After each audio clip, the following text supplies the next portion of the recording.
ফারিস্তা বললেন নাও শুয়ে যাও। জিজ্ঞেস করা হবে ফারিস্তা তুমি শুয়ে তো যেতে বললা, তো কিভাবে শুয়ে যাব? তো ফারিস্তা বলবে যে নাও কাউমাতিল আরুস, ওইভাবে শুয়ে যাও যেমন ভাবে বিয়ের রাত্রে দুলহান এবং দুলহা শুয়ে যায়। সুবহানাল্লাহ। প্রশ্ন করা হলো যে হে ফারিস্তা, দুনিয়াতে পিতামাতা ঘুমায় তাদের মতো কেন ঘুমাতে বললা না? দুনিয়াতে খালা খালু ঘুমায় তাদের মতো কেন ঘুমাতে বললা না? দুনিয়াতে চাচা চাচি ঘুমায় তাদের মতো কেন ঘুমাতে বললা না? দুনিয়াতে দাদা দাদি ঘুমায় তাদের মতো কেন ঘুমাতে বললা না? তো ফেরেশতা বলে শোনো, দুনিয়াতে যখন পিতামাতা ঘুমায় মাথায় চিন্তা নিয়ে ঘুমায়, দুনিয়াতে যখন চাচা চাচি ঘুমায় মাথায় চিন্তা নিয়ে ঘুমায়, দুনিয়াতে যখন দাদা দাদি ঘুমায় মাথায় চিন্তা নিয়ে ঘুমায়, দুনিয়াতে যখন নানা নানি ঘুমায় চিন্তা নিয়ে যায়। আর এই জন্য একটি রাত যে সময় টেনশন ছাড়া শুয়ে থাকে ওটাই হলো দুলহান এবং দুলহা। এই জন্য আমি বললাম যে নাম কাওয়ামাতিল আরুস, ওইভাবে শুয়ে যাও বিয়ের রাত্রে দুলহান এবং দুলহা যেমন শুয়ে যায়। সুবহানাল্লাহ, সুবহানাল্লাহ। তাহলে বোঝা গেল কি, হে গরিব নওয়াজ তুমি কবরের মধ্যে ওইভাবে শুয়ে আছো চিন্তা ছাড়া শুয়ে আছো। হে গাউসে পাক তুমি কবরের মধ্যে ওইভাবে শুয়ে আছো চিন্তা ছাড়া শুয়ে আছো। হে দাদা মাহবুব শাহ তুমি কবরের মধ্যে ওইভাবে শুয়ে আছো চিন্তা ছাড়া শুয়ে আছো। এক কথায় সারা দুনিয়াতে যত ওয়ে ওয়ে গ্রাম আছে কবরের মধ্যে ওইভাবে শুয়ে আছে।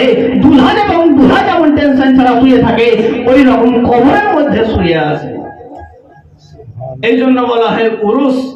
উরুস মানে বিবাহ, আর আরুস মানে হলো স্বামী স্ত্রী। এই জন্য আজ এই সভা সাজানো হয়েছে উরুস পাক, উরুস এই উদ্দেশ্যে। তো আমি মহাগ্রন্থ কোরআন কারীম হয়তো অপূর্ব আয়াতে কারিমা তেলাওয়াত করেছি। কোরআন বলে ইয়া আইয়ুহাল্লাযীনা আমানুত্তাকুল্লাহ ওয়াবতাগু ইলাইহিল ওয়াসিলা। আল্লাহ বলে হে ইমানদার বর্গরা তোমরা আমাকে ভয় করো, আমাকে পেতে হলে ওসিলা মিডিয়া নির্ভর অনুসন্ধান করো। তো ভয় কাকে বলা হয়, ভয় কি, প্রথমে এটা বুঝতে হবে। আমি যে জিনিসকে ভয় করব প্রথম সেই জিনিসের পরিচয়টি আমাকে জানতে হবে। উদাহরণস্বরূপ আগুনকে ভয় করো এর মানে প্রথম আমাকে আগুনটা চিনতে হবে। কারেন্ট ভয় করো প্রথম কারেন্টকে চিনতে হবে। পুলিশকে ভয় করো প্রথম পুলিশকে চিনতে হবে। পকেট মারকে ভয় করো প্রথম পকেট মারকে বুঝতে হবে। আর দ্বিতীয়টি হলো এই যে আগুনকে ভয় করো, আগুনকে চিনতে হবে, তাই থেকে দূরে থাকতে হবে, তবে আগুনকে ভয় করা যাবে। কারেন্টকে ভয় করো, কারেন্টকে চিনতে হবে, তাই থেকে দূরে থাকতে হবে, তবে কারেন্টকে ভয় করা হবে।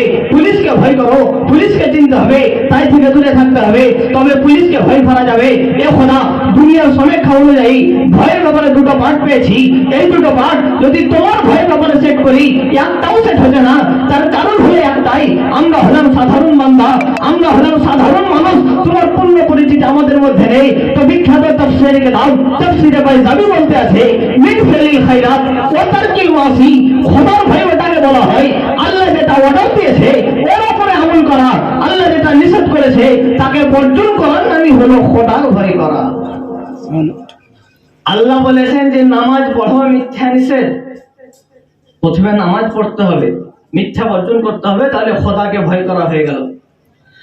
আল্লাহ বলেছেন যে রোজা রাখো, চুগলি নিষেধ। রোজা রাখতে হবে, চুগলিকে বর্জন করতে হবে, খোদাকে ভয় করা হয়ে গেল। আর কোন মানুষ যদি নামাজও পড়ে মিথ্যাও বলে তাহলে খোদাকে ভয় করা হলো হলো না।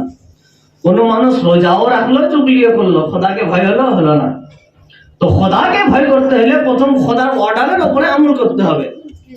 আল্লাহ বললেন যে আমি যেটা অর্ডার দিয়েছি এর উপরে আমল করবা, যেটাকে নিষেধ করেছি এটা থেকে বেঁচে থাকবা, আমাকে ভয় হয়ে যাবে। উদাহরণস্বরূপ একটি ডাক্তার আর একটি পেশেন্টটি ডাক্তারের কাছে গেছে। তো ডাক্তার বললো যে তোমার 450 সুগার, তো অতএব তুমি মিষ্টি জাতীয় খাবার খাবা না, চিনিওয়ালা চা খাবা না, এই ওষুধ মেডিসিন গুলো খাবা, তুমি সুস্থ হয়ে যাবা। সুবহানাল্লাহ, রোগী ওষুধ নিয়ে বাড়ি চলে আসলেন। বাড়ি আসার পরে ডাক্তারে তো বললো ওষুধগুলোকে খেতে আর চিনিওয়ালা চা মিষ্টি জাতীয় খাবার থেকে বেঁচে থাকতে। আমি মনে মনে ভেবে নিলাম এটাই যে চিনিওয়ালা চা আর মিষ্টি জাতীয় যত খাবার আছে বেশি বেশি খাবো আর ওষুধগুলোকে বর্জন করবো। রোগী বাঁচবে? বাঁচবে? বাঁচবে না। ডাক্তারের অর্ডার হলে এটাই যে ওষুধগুলো খেতে হবে, চিনিওয়ালা চাকে বর্জন করতে হবে, তবে রোগী সাকসেসফুল হবে। তদ্রূপ আল্লাহ যেটা অর্ডার দিয়েছে ওর ওপরে আমল করতে হবে, আল্লাহ যেটা নিষেধ করেছে তাকে বর্জন করতে হবে, তবে খোদাকে ভয় করা হবে। जी जी बेशक। আর খোদাকে ভয় করলে হবে কি, আল্লাহ বলে যে আমি তাকে দুনিয়াতে উঁচু মাকাম দান করব, সম্মানিত করব। একজন বিখ্যাত আল্লাহর ওলি হুজুর ওয়াইস কারনী রাদিয়াল্লাহু আনহু, উনি একটি জায়গাতে বসে বসে বকরি চড়াচ্ছেন, ছাগল চড়াচ্ছেন, আর ওনার কয়েক হাত দূরে হাইনা বসে আছে। দূর থেকে একজন চিৎকার দিয়ে বলে, হুজুর আপনার পাশে যে হাইনা বসে আছে আপনাকে দেখে ভয় লাগে না? আর হাইনা এমন একটা হিংস্র প্রাণী যে বাঘের যদি আপনার পেট যদি ভরে থাকে, আপনি যদি ওর কাছে যান তো আপনাকে খাবে না, ছেড়ে দেবে, খাবে না যদি পেট লোড হয়ে থাকে। কিন্তু হাইনা এমন একটা হিংস্র প্রাণী, ওর যদি পেট লোড হয়েও থাকে তবুও আপনাকে আক্রমণ করবে, এর নাম হলো হাইনা। তো হুজুর ওয়াইস কারনী রাদিয়াল্লাহু আনহু উনি এক জায়গাতে বসে বসে ছাগল চড়াচ্ছেন, ওনার কয়েক হাত দূরে একটি হাইনা বসে আছেন। দূর থেকে একজন চিৎকার দিয়ে বলে, হুজুর আপনার পাশে যে হাইনা বসে আছে আপনাকে ভয় লাগে না? তো বলে, তুমি আমাকে ভয়ের কথা বলছো? তবে হ্যাঁ, আমি এককালীন এই হাইনাটাকে দেখে ভয় পেতাম, যখন আমি আল্লাহকে ভয় করতাম না, যখন থেকে আমি আল্লাহকে ভয় করতে লেগেছি তখন থেকে হাইনা আমাকে ভয় করতে লেগেছে। বলুন সুবহানাল্লাহ। তাহলে বোঝা গেল কি, যে আপনি যদি খোদাকে যদি আপনি ভয় করে চলেন তো সারা দুনিয়া আপনার কদম তলে চলে আসবে, আপনাকে উঁচু মাকামে দান করে দেবে। দ্বিতীয় পাঠ কোরআন বলে যে ওয়াবতাগু ইলাইহিল ওয়াসিলা। এর মানে কি? এটা কি আপনার লহপুর বাজারের পান্নালালের ল্যাংচা মিষ্টি না রসগোল্লা?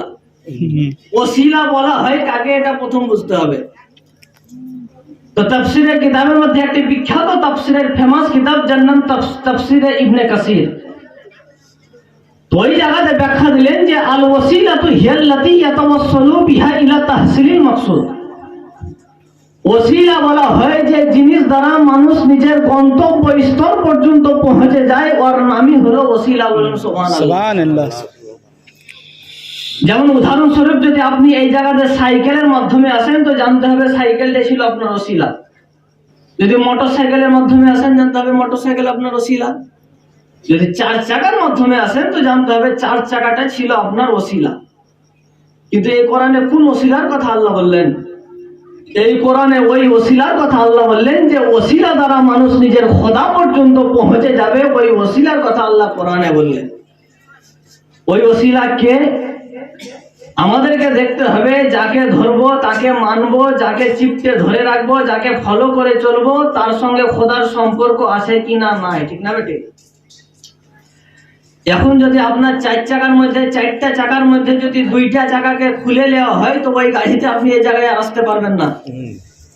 মোটর সাইকেলের দুটি চাকার মধ্যে থেকে যদি একটি চাকাকে যদি খুলে রেখে দেওয়া হয় ওই বাইকে আপনি আর এই জায়গাতে আসতে পারবেন না। তো আমাদেরকে তাকে দেখতে হবে যে বাহুনটা খোদা পর্যন্ত পৌঁছে দিবে, সে কতটা মজবুত, কতটা শক্তিশালী, তাকেই ধরতে হবে, তাকেই মানতে হবে। তো যার সঙ্গে খোদার সম্পর্ক উনি হলেন নবী মুস্তাফা। আর নবী মুস্তাফাকে পেতে গেলে আমাদেরকে তার সঙ্গে সম্পর্ক রাখতে হবে যার সঙ্গে নবী মুস্তাফার সম্পর্ক, আর উনি হলেন আলিয়া মুর্তজা। আর আলিয়া মুর্তজাকে পেতে গেলে আমাদেরকে তার সঙ্গে সম্পর্ক রাখতে হবে যার সঙ্গে আলিয়া মুর্তজার সম্পর্ক, আর উনারাই হলে ওলিউল্লাহ। জি জি বেশ। তাহলে বোঝা গেল খোদাকে পেতে গেলে ওলিকে দরকার, ওলিকে পেয়ে গেলে আলীকে পেয়ে যাবে, আলীকে পেয়ে গেলে নবীকে পেয়ে যাবেন, আর নবীকে পেয়ে গেলেন তো খোদাকে পেয়ে গেলেন। এই জন্য আল্লাহ হযরত বলতে আছেন বা খুদায়ে হি খুদা কা দর, বা খুদায়ে হি খুদা কা দর नहीं और कोई माफर मकर जो वहां पे हो ये ही आके हो जो यहाँ नहीं तो वहां नहीं। সুবহানাল্লাহ সুবহানাল্লাহ। খোদার কোডটাই হলো নবীর কোড, আর নবীর কোডটাই হলো খোদার কোড। যারা নবীর হয়ে যায় তারা খোদার হয়ে যায়, আর যারা নবীর হতে পারে না কিয়ামত পর্যন্ত তারা খোদারও হতে পারে না। তাহলে বোঝা গেল কি যে খোদাকে পেতে গেলে ওলিকে দরকার, ওলিকে পেয়ে গেলে আলীকে পেয়ে যাবে, আলীকে পেয়ে গেলে নবীকে পেয়ে যাবে, আর নবীকে পেয়ে গেলেন তো খোদাকে পেয়ে গেলেন।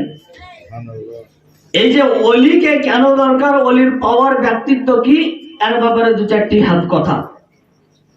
একজন বিখ্যাত আল্লাহর ওলি হুজুর আল্লামা মহিবুল্লাহ এলাহাবাদী, উনি দিল্লির জামা মসজিদে প্রথম তারাবিতে উপস্থিত হয়ে গেলেন, তারাবির নামাজ আদায় করবেন। ইমাম সাহেবের পেছনে নামাজ লাগিয়ে দিলেন, ইমাম সাহেব নামাজ পড়াচ্ছেন। তো ইমাম সাহেব নামাজের মধ্যে এক জায়গাতে একটু ভুল করে ফেললেন, যে জায়গাতে জের আছে সেই জায়গাতে উনি আবার পড়ে দিলেন। আল্লামা মহিবুল্লাহ এলাহাবাদী উনি পেছন থেকে লোকমা দিয়ে দিলেন। নামাজ শেষ হয়ে গেল, ইমাম সাহেব বলে কে লোকমা দিয়েছিল? তো আল্লামা মহিবুল্লাহ এলাহাবাদী বলে হুজুর আমি লোকমা দিয়েছিলাম। তো বলে কেন? তো যেই জায়গাতে জের আছে সেই জায়গাতে আপনি আবার পড়ছিলেন, এই জন্য। এর ফাইসালা কে করবে? হাইকোর্ট, সুপ্রিম কোর্ট করতে পারবে? এর ফাইসালা কোরআন করবে, ঠিক না বেঠিক? जी बेस কোরআনে ধরা পড়ে যাবে যে জের আছে না যাবার। মুসল্লিরা বলে হুজুর তাহলে কোরআন নিয়ে আসছি, প্রমাণ হয়ে যাবে যে ইমাম যেটা বললো সেটা ঠিক, না আল্লাহ ওলি যেটা বললো সেটা ঠিক। কোরআন নিয়ে আসলেন, কোরআন খুলে দেখছেন যে ইমাম যেটা পড়েছে সেটাই ঠিক। আল্লাহ ওলি বললেন যে আরেকটি কোরআনকে নিয়ে আসো। আরেকটি কোরআনকে যেমন নিয়ে আসলেন, তো এই কোরআনটাকে খোলার পরে দেখছে এই কোরআনে ইমাম যেটা পড়েছে ওটাই ঠিক, আল্লাহর ওলিটা ভুল। মুসল্লিরা বলে তাহলে তুমি লোকমা দিলা কেন? তো আল্লাহর ওলি বলে যাও আরেকটি কোরআন নিয়ে আসো।